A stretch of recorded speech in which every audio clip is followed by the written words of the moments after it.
రాజగోపాల్ రెడ్డి కాంగ్రెస్ పార్టీకి రాజీనామా చేసే ఆ ఊహల్లో ఉన్నాడు. మంత్రి పదవి ఇవ్వలేదనే ఆ యొక్క ఆలోచనతోటి ఆయన మనస్తాపానికి గురయ్యి కాంగ్రెస్ పార్టీకి ఒక మేకులాగా తయారయ్యాడు. ఇప్పుడు ఏమంటున్నట్టే ఈ పార్టీకి రాజీనామా చేస్తా, నేను మరో ఉద్యమమైన చేపడతా, కానీ ముఖ్యమంత్రి రేవంత్ రెడ్డిని కింద దించుతా, ఆయన అవినీతి మొత్తం బయట పెడతా, అక్రమాలు బయట పెడతా, రాష్ట్ర నిధులు ఏడు తీసుకోబోతున్నాడో అది కూడా చెప్తా అనుకుంటూ ఈరోజు బాంబు పేలుస్తున్నారు.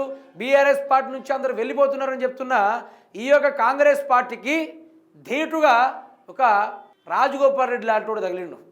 తగిలితే ఈరోజు ఆయన పైన చేస్తున్న ఆరోపణ అంతా ఇంత కాదు. కాంగ్రెస్ పార్టీ వర్గాలుగా విడిపోయింది. ఎన్నో చీలికలు జరిగినాయి, ఎక్కడ పడితే ఆడ చీలికలు జరిగినాయి. అట్లాంటిది ఇప్పుడు రాజగోపాల్ రెడ్డి పెద్ద చీలికగా మారిపోయింది వ్యవహారం. అక్కడ ఆయన ఏమంటున్నాడో ఒకసారి చూసుకునే ప్రయత్నం చేద్దాం మిత్రులారా. అవసరమైతే మళ్ళీ రాజీనామా, మునుగోడు ప్రజల కోసం ఏ త్యాగమైనా చేస్తా. గతంలో రాజీనామా చేసే ప్రభుత్వమే దిగొచ్చింది, పదవుల పైసలు ముఖ్యమంత్రి తీసుకోబోతున్నారు. ఇదొక్కటి నోట్ చేసుకోండి, ఇదొక్కటి నోట్ చేసుకోండి.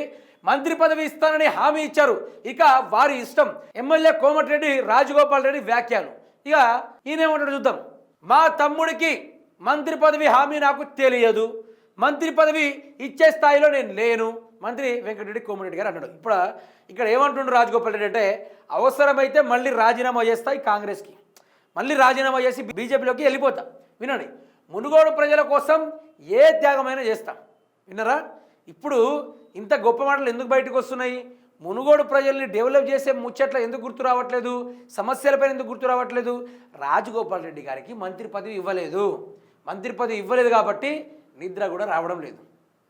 చూడండి, గతంలో రాజీనామా చేస్తే ప్రభుత్వమే దిగొచ్చింది, అందుకనే ఆయన రాజీనామా చేసే ఆలోచనలో ఉన్నాడు.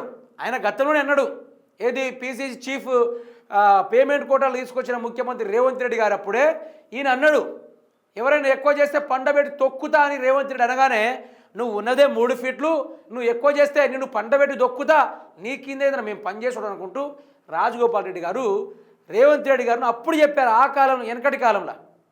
ఇప్పుడేమో బాజప్తుగా ఆ తీరుగానే ఇప్పుడు అవపడతా ఉంది. ఈయన కింద నేను పనిచేసాడు, నాకు మంత్రి పదవి ఇస్తా అని చెప్పి నాకు మాట ఇచ్చి ప్రజల ముందు, మునుగోడు ప్రజల ముందు, ఈ మునుగోడుకి ఒక మంత్రి వస్తున్నాడు, ఆ మంత్రి రాజగోపాల్ రెడ్డి, మీకు నేను ఇచ్చే అతి గొప్ప వరం ఇదే, అదృష్టం కూడా ఇదే అనుకుంటూ రాజగోపాల్ రెడ్డి గారికి మునుగోడు సభల, బహిరంగ సభల రేవంత్ రెడ్డి గారు గొంతు దించుకొని ఒర్రిరు.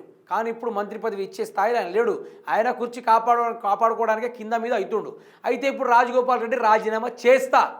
వినండి, ఇక్కడ వినండి ఏమన్నట్టు, గతంలో రాజీనామా చేస్తే ప్రభుత్వమే దిగొచ్చింది, అవసరమైతే మళ్ళీ రాజీనామా చేస్తా. చూశారు కదా ఇట్లా. ఇంకోటి చూడండి, పదవులు పైసలు ముఖ్యమంత్రి తీసుకోబోతున్నారు. ఇది పదవులు పైసలు తన సొంత పార్టీ ఎమ్మెల్యే చెప్తా ఉన్నాడు, పదవులు పైసలు ముఖ్యమంత్రి తీసుకుపోతున్నాడు, పట్టుకెళ్తున్నాడు అని చెప్తున్నాడు. ఏడ పట్టుకెళ్తున్నాడు మరి? ఏడ తీసుకెళ్తున్నాడు? అది కూడా రాజగోపాల్ రెడ్డి బయట పెడుతున్నారు. మనం ఎన్ని రోజులుగా ముఖ్యమంత్రి రేవంత్ రెడ్డి గారు తెలంగాణ నిధుల్ని, తెలంగాణ ఆదాయాన్ని తీసుకెళ్ళి ఢిల్లీలో పెడుతుండు, అది పోని వాళ్ళ అన్నదమ్ములతోటి సపరేట్గా దాచి పెడుతున్నారని మనం ఎన్ని రోజులుగా మాట్లాడుకున్నాం. ఇప్పుడు సొంత పార్టీ ఎమ్మెల్యేకి మంత్రి పదవి ఇవ్వలేదని ఆయన పార్టీకి రాజీనామా చేస్తా, పదవులు డబ్బులు రేవంత్ రెడ్డి తీసుకెళ్ళిపోతున్నాడు అనుకుంటూ పెద్ద బాంబు బెలిచిండు. ఒక ముచ్చట చెప్పాలంటే పెద్ద బాంబు బెలిచిండు. మంత్రి పదవి ఇస్తామని హామీ ఇచ్చారు, ఇక వారి ఇష్టం. ఎమ్మెల్యే కోమటిరెడ్డి రాజగోపాల్ రెడ్డి ఈ విధంగా అంటే, ఒక అన్న పొజిషన్లో ఉండి వెంకటరెడ్డి కోమటిరెడ్డి గారు దానిపైన స్పందించి మా తమ్ముడికి ఆయన పదవి పీకేసి ఎక్కడ తమ్ముడికి ఇస్తున్న భయంతో రాజగోపాల్ రెడ్డి ఏమో ఏమంటాడు చూసిరా, మా తమ్ముడికి మంత్రి పదవి హామీ నాకు తెలియదట. ఆ మునుగోడులో ఆయన కూడా ఉన్నాడు పక్కన, రేవంత్ రెడ్డి పక్కన. మంత్రి పదవి ఇచ్చే స్థాయిలో నేను లేను, మంత్రి వెంకటరెడ్డి కోమటిరెడ్డి. ఇప్పుడు అన్నదమ్ముల మధ్యలో పంచాయతీ ఏర్పడింది, అన్నదమ్ముల మధ్యలో వ్యవహారాలు తేడా అయ్యింది, ఇక ఆగమయ్యే పరిస్థితి ఉంది. ఏం జరుగుతుందో కూడా తెలియని పరిస్థితి మిత్రులారా. తెలంగాణ రాష్ట్రంలో విచిత్రం, కాంగ్రెస్ పార్టీలో రాజీనామా చేస్తారు రాజగోపాల్ రెడ్డి, మా తమ్ముడితో నాకు సంబంధం లేదని వెంకటరెడ్డి కోమటిరెడ్డి. ఇది భలే విడ్డూరంగా విచిత్రంగా ఉంది. చూద్దాం ఈ యొక్క తీగ ఏడదాకా పోతుందో, తీరం ఏడదాకా చేరుతుందో, ఆ వ్యవహారాన్ని కూడా మనం చూసుకునే ప్రయత్నం చేద్దాం.